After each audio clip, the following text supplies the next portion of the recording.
Hi everybody, Dan Illman, Mike Beer. Let's take a look at race number 10 at the Fairgrounds on Saturday. It is the Grade 3 Fairgrounds Handicap. We're going 1 1/8 on the turf. $150,000 is the purse.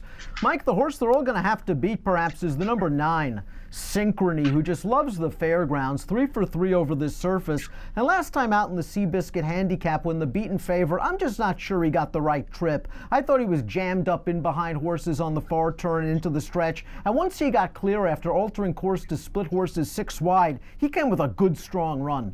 Yeah, that's all those things are true, but that's the real problem with this horse at any kind of a short price is that's his running style. He doesn't have any speed, so he'll be at the back of the pack, and he's going to have to find a way to get a clean trip into this race. That's the thing that you're really worried about with him. Other than that, I happen to agree with you. I think he's way the horse to beat here. He's just run one good race after another, and he likes this turf course. And he won this race last year off a long layoff. The Seabiscuit has already produced 3 next out winners, including the winner of that race, Caribou Club, who came back to win the Joe Hernandez going down the hill with a 105 Beyer speed figure. Let's talk about a couple of others in here, beginning with the number 7 Combatant, who shares the same running style as the number 9 Synchrony. He has no speed. Like Synchrony, he is returning from Southern California. Like Synchrony, he was down inside, I thought, most of the way. Didn't really get out until mid-stretch, and when he did, it came with a good strong run. But like Synchrony, you're getting a no speed horse, but at least one with a price. Yeah, I agree with all those things too. He's an interesting horse and one I think I'll use in this race. He's going to have to improve, but he's eligible to do that as a new 4-year-old. And I'm with you. I feel like that trip just didn't work out that great for him last time. I'm a little worried about 9 furlongs for him too. I'm not sure how far he really wants to go. I think a mile might be better for him, but he just feels like the kind of horse who, at a price, you could use in this race. Both of those horses need speed up front in order to perform their best. Great Wide Open, the 10, according to Timeform US, is expected to make the lead. We do see a red bar indicating a fast pace. Great Wide Open 2 starts back, went gate to wire in the Diliberto Memorial when just being allowed the lead by Big Changes, who's also in this field. I think Big Changes showed Great Wide Open, a 7-year-old, way too much respect in that race, and Great Wide Open made him pay. Last time out in the Colonel Bradley, Great Wide Open had to go a lot faster, and while he ran okay, he didn't run his Diliberto. It kind of is a situation where if you think he can get loose, maybe he can win this race at a decent price, but if you think he's going to face pressure with a fast-paced situation, he could be in trouble. Yeah, I agree with that. His good races, when he gets control of the pace, he's really tough and he looks really good in those starts. Other than that, when he's forced to go a little too fast early, he has some problems. I think he's a contender in here, Dan. I just didn't really feel like he was just going to get loose and control this pace, and I think that really works against him. And I'm also a little worried about the 1 1/8 for him as well, as I am with Big Changes, the 5, who again chased Great Wide Open to no avail last time out in the Diliberto. And Brad Cox decided to then ship to Gulfstream, found a real easy spot in the Sunshine Millions turf, and I thought Javier rode this horse perfectly. He was the horse to beat on paper. He kept this horse in the clear. I thought it was way more workmanlike than it should have been based on the paper form, and while Big Changes has run well at 1 1/8, I think he's slightly better at slightly shorter. Yeah, I mean, he's a contender in here, just one that I'm not that interested in. It feels like he can't be a great price.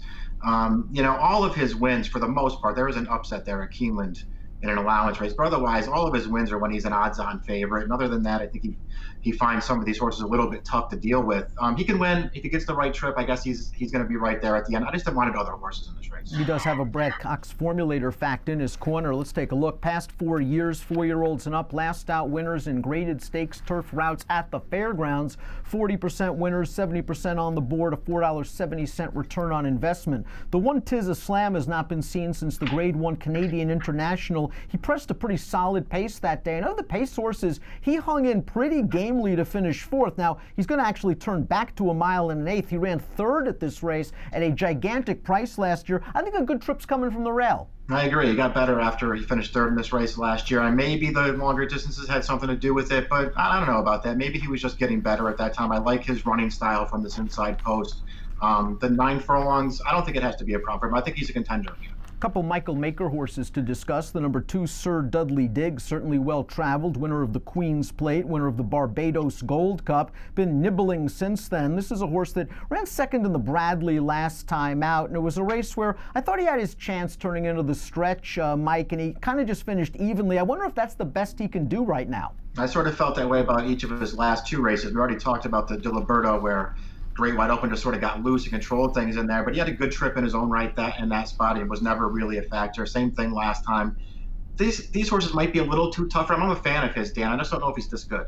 The other maker runner is the 8 Keeneland Graduate. Mark It Off, 12-1 on the morning line. Showed improved speed last time out, going 1.5 miles at Sam Houston. Just no match for his stablemate Bigger Picture, who seems to own that John B. Connolly each and every year. I like the cutback in distance for this horse. Interesting that the blinkers come off.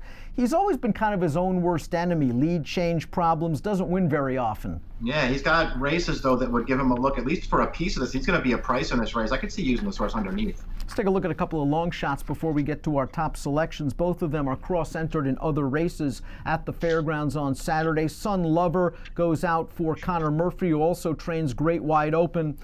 Listen, this horse is 1 for 13 on turf and just hasn't done much in North America. Yeah, they'd probably do well to opt for the other spot rather than this one, because it doesn't look like he's being too tough in this race. Long on luck, the number 4 is at least sharp, coming into this race off 2 consecutive wins, 1 on dirt, and the race 2 starts back on turf.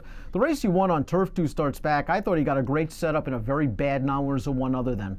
Yeah, listen, he might get another setup in this race, but he's not as good as a lot of horses in this race. Let's take a look at our top selections for the Fairgrounds Handicap, and I'm using a lot of your top pick, the number 6, First Premio. I loved his win at Churchill Downs back on May the 28th when he beat Great Wide Open, and I bet him enthusiastically in the King Edward at Woodbine, and he didn't fire that day. I was really disappointed, but then he went away for about 7 months, so I wonder if something physically went amiss in that race. He came back in the Bradley, and Brian Hernandez Jr. gave him a great trip. He was in the pocket, but once he got clear, he exploded late. Really, for me, the only question is the 1 1/8 miles. Yeah, it's a little bit of a question for me, too, but he's got the right running style. I think he'll get a good trip in this race, and I'm with you on his last race.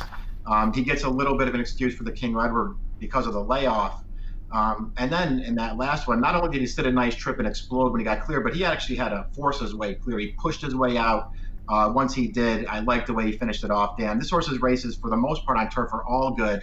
I think he fits really well in this race. I'm using a lot of First Premio, but I also want to give Bandua a chance. And I know this outside post position is no great shakes, but just consider this 3-year-old did a lot of racing and traveling last year between April and October. He ran 7 times. He ran in the Irish Derby, where he was a little bit overmatched. He ran 3rd in the Secretariat at Arlington. And last time out in the Canadian International, I just thought they were too aggressive with him in the early portion of the race, brushing to the front after the half-mile pole, and he took the field into the stretch, and at about the 3/16 pole was still in contention before flattening out. I don't mind him turning back in distance. I know he's run at longer distances overseas, but he's by the factor. Maybe 1 1/8 miles will be okay, and I like the layoff too. I think this horse deserved a break. He did a lot of racing and traveling last year. I agree with all those things, Dan. I actually like him going shorter in this race. We'll see if he can overcome the outside post. Yeah. He does have tactical speed. Listen, I didn't love any of his races when they brought him over here last year, but he's a newly turned 4-year-old. He has every right to improve, and it's not like this is, a bunch of killers he's running. They're good horses, but they're not killers. I'm going 11, a lot of the 6 First Premio, 1 and 9. Give me numbers. I went 6, 9, 7, and 1. Nice competitive addition to the Fairgrounds Handicap. Race 10 at the Fairgrounds on Saturday is an approximate post time of 4:57 Central. Best of luck.